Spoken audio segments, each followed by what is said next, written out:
అపోస్తలుడైన పౌలు ఎఫెసీయులకు రాసిన పత్రిక 4వ అధ్యాయము 25వ వచనం.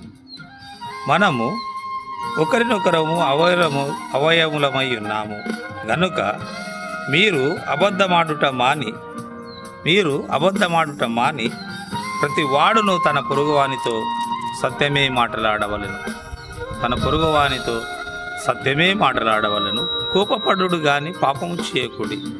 సూర్యుడు అస్తమించు వరకు మీ కోపము నిలిచి ఉండకూడదు. కోపపడుడి, గద్దించండి, కోపపడండి, కానీ పాపం చేయకూడదంటే పొరుగువానికి నష్టము చేయకూడదు, పొరుగువాని ప్రాణము తీయకూడదు, పొరుగువానికి ఆస్తి నష్టము చేయకూడదు, పొరుగువాని కుటుంబాలలో కలహాలు చేయకూడదు, పొరుగువాని ఎడల ఎటువంటి అన్యాయము చేయకూడదు, పొరుగువానికి అక్రమము చేయకూడదు.